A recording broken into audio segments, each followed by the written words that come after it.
ഈ ക്ലാസ്സസ് ഹിന്ദിയിലേക്ക് സ്വാഗതം. മക്കളെ, നമ്മൾ കഴിഞ്ഞ ക്ലാസ്സിലെ 1-2 ചാപ്റ്റേഴ്സ് പഠിച്ചു.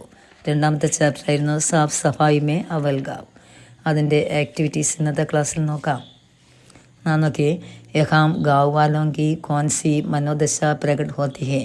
ക്വസ്റ്റൻ ആൻസറാണ്. ഇവിടെ ഗ്രാമീണ ജനങ്ങളുടെ എന്ത് മനോഭാവമാണ് പ്രകടമാക്കുകയും ചെയ്യുന്നത്? ആൻസർ നോക്കിയേ, യഹാം ഗാവ് വാലോം കി സഫായി കെ പ്രതി ജാഗരൂകത പ്രകട് ഹോത്തി ഹേ.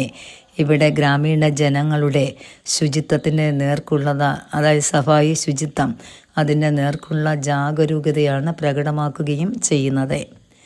വേ ഖുദ് ഹി ഗാവുക്കോ സഫായി കർത്തേ ഹൈം. അവർ സ്വയം ഗ്രാമത്തെ വൃത്തിയുള്ളതാക്കി മാറ്റുന്നു. യേ ലോകെ പ്ലാസ്റ്റിക് കാ ഉപയോഗ നഹി ഹേ. ഈ ജനങ്ങൾ പ്ലാസ്റ്റിക് ഉപയോഗിക്കാറില്ല. അത്രയും എഴുതി കൊടുക്കുക. രണ്ടാമത് നോക്കി, ജീവൻ മേം നിരോഗ രഹ്നെ കെ ലിയെ സഫായി കെ അലാവ ക്യാ ക്യാ ഉപായ് ഹേ.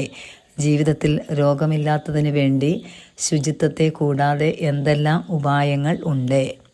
ആൻസർ നോക്കി, ജീവൻ മേം സഫായി കെ അലാവ, ജീവിതത്തിൽ ശുചിത്വത്തെ കൂടാതെ വ്യായാം കർണ, വ്യായാമം ചെയ്യുക, അച്ചി തരഹെ നീന്ത് ലേന, നല്ലതുപോലെ നീന്ത് ഉറങ്ങുക, പൗഷ്ടിക ഭോജൻ ഖാന, പൗഷ്ടികമായ ആഹാരം കഴിക്കുക, ഭോജൻ ആഹാരം.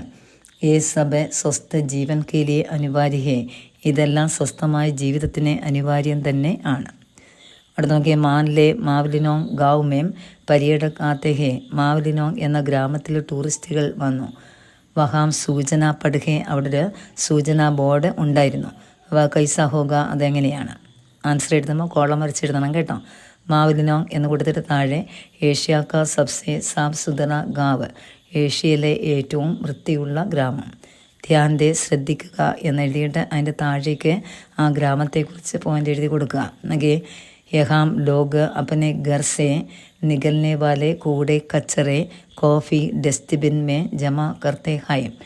ജമ ഹോന നിക്ഷേപിക്കുക, ഘർ വീട്, കൂടാ കച്ചറ ചപ്പ് ചവറുകൾ. ഇവിടെയുള്ള ജനങ്ങൾ അവരുടെ വീടുകളിൽ നിന്നും പുറന്തള്ളപ്പെടുന്ന കൂടെ കച്ചറകളെ, അതായത് വേസ്റ്റ് മാലിന്യങ്ങളെ ഡസ്റ്റ്ബിന്നിലേക്ക് നിക്ഷേപിക്കുന്നു. ഫിർനച്ച വീണ്ടും ഉസേ ഏക് ജഗഹെ ഇകട്ടാക്കർ ഖേത്തി കെ ലിയെ ഖാദ് കി തരഹെ ഇസ്തേമാൽ കർത്തെ ഹൈ. പിന്നീട് അവയെ ഒരു സ്ഥലത്തെ ഒന്നിക്കുകയും ഖേത്തി, കൃഷിക്ക് വേണ്ടി, ഖാദ് എന്ന രൂപത്തിൽ, അതായത് വളം എന്ന രൂപത്തിൽ ഇസ്തേമാൽ ഉപയോഗിക്കുകയും ചെയ്യുന്നു. ഈ നിക്ഷേപിക്കുന്ന കൂടാ കച്ചറകളെ ഒരു സ്ഥലത്ത് വീണ്ടും നിക്ഷേപിച്ച് കൃഷിക്ക് വേണ്ടി ഖാദായി, വളം എന്ന രൂപത്തിൽ ഉപയോഗിക്കുന്നു. നെക്സ്റ്റ്, സന്ദേശവാക്യ ജോഡ്കർ പരിസ്ഥിതി സംരക്ഷൺ കാ പോസ്റ്റർ അല്ലെങ്കിൽ ഡിജിറ്റൽ പോസ്റ്റർ ബനായി.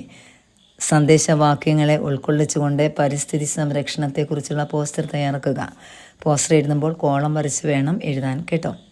നോക്കിയേ, പര്യാവരൺ സംരക്ഷൺ, പരിസ്ഥിതി സംരക്ഷണം. ഇതിൻ്റെ താഴേക്ക് പ്ലാസ്റ്റിക് കാ ഉപയോഗ കം കരോ, പ്ലാസ്റ്റിക്കിൻ്റെ ഉപയോഗം കുറയ്ക്കുക. കച്ചറ ന ഫേങ്കെ, ചപ്പ് ചവറുകൾ വലിച്ചെറിയല്. ഇസ്കാ ഇസ്തേമാൽ കരോ, ഇതിനെ ഉപയോഗിക്കുക. പര്യാവരൺ കോ സുരക്ഷ കരോ, പരിസ്ഥിതിയെ സുരക്ഷ ചെയ്യുക, എന്നുവെച്ചാൽ സംരക്ഷിക്കുക എന്നെഴുതുക. നിങ്ങൾക്കറിയാവുന്ന പോയിൻ്റ് കൂടി വേണമെങ്കിൽ എഴുതാം.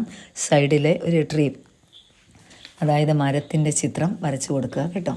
ഓക്കെ, അടുത്ത ക്വസ്റ്റ്യൻ നോക്കിയേ. അടുത്ത ടെക്സ്റ്റിലെ പുനഃചക്രൻ സേ പ്രകൃതി കാ ബോച്ച് കം ഹോ ജാതാ ഹേ.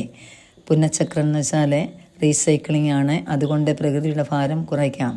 ചർച്ചാ കർക്കെ പുനഃചക്രൻ കി സൂചി തയ്യാർ കരെ, ചർച്ച ചെയ്യുക, റീസൈക്ലിങ്ങിൻ്റെ സൂചി പട്ടിക തയ്യാറാക്കുക എന്നാണ് ചോദ്യം. ആൻസർ നോക്കിയേ, കൂട കച്ചറാസെ. എക്സാമ്പിളാണ് തന്നിരിക്കുന്നത്. ചപ്പ് ചവറുകളിൽ നിന്നും ഖാദ്, വളം. ഖാദ് എന്ന് വെച്ചാൽ വളം. അടുത്ത് നോക്കിയേ, ഇസ്തേമാൽ കിയേ ഗയെ പ്ലാസ്റ്റിക് സേ. ഉപയോഗിച്ച പ്ലാസ്റ്റിക്കുകളിൽ നിന്നും നമ്മൾ എഴുതി കൊടുക്കണം പ്ലാസ്റ്റിക് റീസൈക്ലിംഗ് എന്ന്. അതായത് പ്ലാസ്റ്റിക്കിനെ പുനരുപയോഗം ചെയ്യുക. പുനരുപയോഗം ചെയ്യുന്ന വെച്ചാൽ വീണ്ടും അതിനെ ഉരുക്കി നമ്മൾ വീണ്ടും അതിനെ ഉപയോഗിക്കുന്നു. അത് പുനരുപയോഗം ചെയ്യുക, റീസൈക്ലിംഗ് എന്നെഴുതി കൊടുക്കുക. അടുത്ത് നോക്കി, സാർത്ഥക് വാക്യ ബനായ ടെക്സ്റ്റിൽ. ഈ ഒരു ടെക്സ്റ്റിൽ നിന്നുള്ള ഈ ക്വസ്റ്റ്യൻ പരീക്ഷിക്കുകയാണ് കേട്ടോ. സാർത്ഥക വാക്യം എന്ന് വെച്ചാൽ തന്നിരിക്കുന്ന വാക്കുകൾ, വേർഡ്സുകൾ അടുപ്പിച്ചിങ്ങനെ തന്നിരിക്കും. നമുക്കത് സെപ്പറേറ്റ് ആക്കി മാറ്റി മാറ്റി ഒരു വേർഡ്സാക്കി എഴുതി കൊടുക്കണം കേട്ടോ. ഒന്നാമത് നോക്കി, സാഫ് സഫായി ഹമാര ദായിത്വ ഹേ. എന്നെഴുതി ഫുൾ സ്റ്റോപ്പ് കൊടുക്കണം. രണ്ടാമത്തെ സെൻറ്റൻസ് എഴുതിയിരിക്കുന്ന നോക്കിയേ, സ്വച്ഛ് നഹീം രഹേങ്കെ തോ സ്വസ്ഥ നഹീം ഹോങ്കെ എന്നെഴുതി അവസാനം ഫുൾ സ്റ്റോപ്പ് ആഡ് ചെയ്യുക. അടുത്ത് നോക്കിക്കളെ, തൻ ഹോ യാ മൻ സഫായി സെരുരി ഹെ, അതും ഫുൾ സ്റ്റോപ്പ്. ഇങ്ങനെ വേണം എഴുതാനും കേട്ടോ. ഇത് എക്സാമിന് കാണും. ഓക്കെ, ഇന്നത്തെ ക്ലാസ് ഇഷ്ടപ്പെട്ടെങ്കിൽ ഒന്ന് സബ്സ്ക്രൈബ് ചെയ്യണേ, ഒന്ന് ഷെയർ ചെയ്യുക, സപ്പോർട്ട് ചെയ്യുക, ലൈക്ക് ചെയ്യണേ. നമുക്ക് അടുത്ത ക്ലാസ്സിൽ കാണാം. ഓക്കെ.